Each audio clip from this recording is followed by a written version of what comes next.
नमस्कार दोस्तों, आज हम देवउठनी एकादशी की कथा सुनेंगे।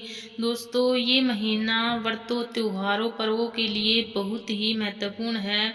इस महीने में आए हुए हमें सभी व्रतों को विधि पूर्वक करना चाहिए, जिससे हमें बहुत अधिक फल की प्राप्ति होती है। एकादशी एक ऐसा व्रत है जिस एक व्रत को करने से हमें अनेक व्रतों के बराबर फल की प्राप्ति होती है। और ये कार्तिक शुक्ल एकादशी को बहुत ही महत्वपूर्ण व फलदायी माना गया है। इस एकादशी को करने से हमारे अनेक पाप नष्ट हो जाते हैं, वे हमें मन चाहे फल की प्राप्ति होती है, वे हमारे दशा दुश्मन दूर हो जाते हैं। ये चैनल पर नए हैं तो चैनल को सब्सक्राइब अवश्य कर लें। प्राचीन काल की बात है, एक राजा के राज्य में पूरी प्रजा एकादशी का व्रत रखा करती थी। यहाँ तक कि राज्य के पशु भी इस दिन अन्न ग्रहण नहीं करते थे। एक बार उस राज्य में दूसरे राज्य से एक व्यक्ति आया। उसने राजा से प्रार्थना की, हे राजन, मुझे काम की तलाश है, मुझे आप नौकरी पर रख लें तो आपकी बहुत कृपा होगी। राजा ने कहा, मैं तुम्हें नौकरी जरूर दूंगा, लेकिन मेरी एक शर्त माननी होगी कि इस राज्य में एकादशी व्रत की अनिवार्यता है, जिसका तुम्हें भी पालन करना होगा। एकादशी तिथि आने पर तुम अन्न ग्रहण नहीं करोगे। वो व्यक्ति इस शर्त को मान लिया। कुछ दिनों बाद एकादशी तिथि आई और राज्य के सभी लोगों के संग उस व्यक्ति ने भी एकादशी तिथि व्रत रख लिया। लेकिन जैसे जैसे दिन बीतता गया, उस व्यक्ति की भूख तेजी से बढ़ती गई। वह राजा के पास गया और बोला, हे राजन, सिर्फ फल से मेरा पेट नहीं भरता और मैं भोजन करना चाहता हूँ, अन्यथा मैं मर जाऊंगा।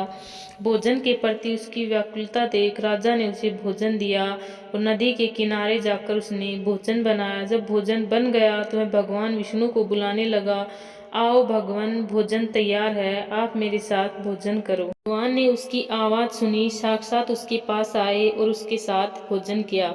ऐसे ही दिन बीतते गए और फिर अगली एकादशी व्रत आया। फिर उस व्यक्ति ने कहा, हे राजन, मुझे दुगना सामान दीजिए, पिछली बार मिले भोजन से मेरी भूख शांत नहीं हुई थी।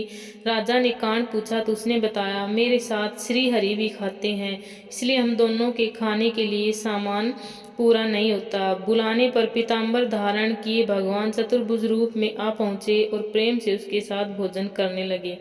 भोजन करके भगवान अंतर्ध्यान हो गए और व्यक्ति अपने काम पर चला गया।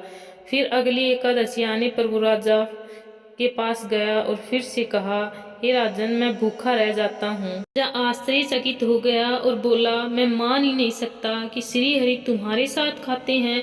मैं तो इतना व्रत रखता हूँ, भक्ति करता हूँ, पूजा करता हूँ, पर भगवान ने मुझे कभी दर्शन नहीं दिए और तुम्हें दे दिए। ऐसा कैसे संभव हो सकता है। राजा की बात सुनकर वह बोला, महाराज, यदि विश्वास न हो तो आप स्वयं चलकर देख लीजिए।